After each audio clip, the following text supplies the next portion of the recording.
ఇక AP deputy CM Pawan Kalyan వ్యాఖ్యలతో తెలంగాణ ప్రజలు బాధపడుతున్నారని మంత్రి కోమటిరెడ్డి వెంకటరెడ్డి అన్నారు. కోనసీమకు తెలంగాణ నేతల దిష్టి తగిలిందన్న పవన్ వ్యాఖ్యలపై కోమటిరెడ్డి స్పందించారు. ఉమ్మడి ఆంధ్రప్రదేశ్తో ఎంతో నష్టపోయామన్నారు. పవన్ కళ్యాణ్ అన్ని తెలుసుకుని మాట్లాడితే బాగుంటుంది అన్నారు. ఇక ఉమ్మడి రాష్ట్రంలో హైదరాబాద్ ఆదాయాన్ని ఏపీకి వినియోగించారని అన్నారు. రాష్ట్ర విభజన ఉద్యమం జరిగినప్పుడు కానీ రాష్ట్ర రాజకీయాల్లో ఆయన లేడు కాబట్టి రాజకీయాలు ఎక్కువ తెలియదు కాబట్టి బహుశా తెలియక రాజకీయాలు తెలియక మాట్లాడి ఉండొచ్చు. కోనసీమ గురించి తెలంగాణ ఉద్యమం జరగలేదు, తెలంగాణ రాలేదు. హైదరాబాద్లో వచ్చిన ఇన్కమ్ కానీ తెలంగాణ ఆంధ్రప్రదేశ్ ఏర్పడ్డ తర్వాత ఎప్పుడు కూడా మెజార్టీపై మైనార్టీ అంటారు. ఆ విధంగా 175 మంది శాసనసభ్యులు వాళ్ళు, మిగిలిన 119 మేము. సో తెలంగాణ మావాడు ఎప్పుడు ముఖ్యమంత్రి అయినా 2 ఏళ్ళు కూడా ఉండనీయలేదు. ఆ విధంగా హైదరాబాద్లో వచ్చిన ఇన్కమ్ కానివ్వండి,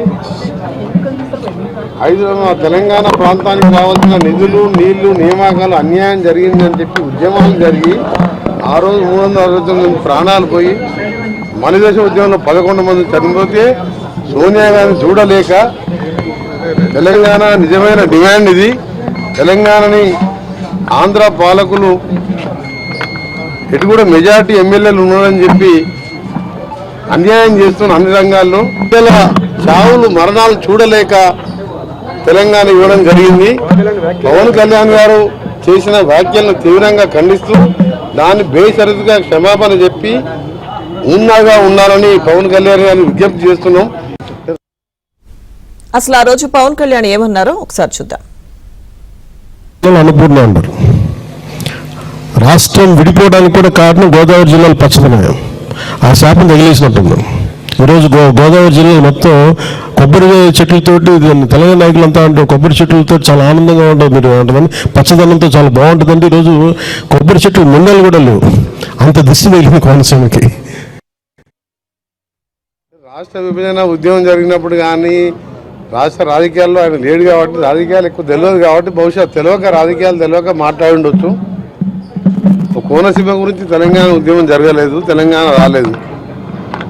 హైదరాబాద్లో వచ్చిన ఇన్కమ్ కానీ తెలంగాణ ఆంధ్రప్రదేశ్ ఏర్పడ్డ తర్వాత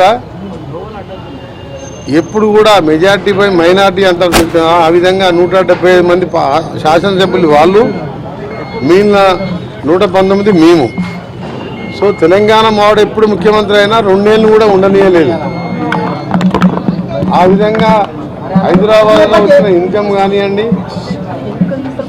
హైదరాబాద్ తెలంగాణ ప్రాంతానికి కావాల్సిన నిధులు, నీళ్లు, నియామకాలు అన్యాయం జరిగిందని చెప్పి ఉద్యమాలు జరిగి ఆ రోజు 369 మంది ప్రాణాలు పోయి మలిదశ ఉద్యమంలో 11 మంది చనిపోతే సోనియా గాంధీ చూడలేక తెలంగాణ నిజమైన డిమాండ్ ఇది, తెలంగాణని ఆంధ్ర పాలకులు ఎటు కూడా మెజార్టీ ఎమ్మెల్యేలు ఉన్నారని చెప్పి అన్యాయం చేస్తున్న అన్ని రంగాల్లో పిల్లల చావు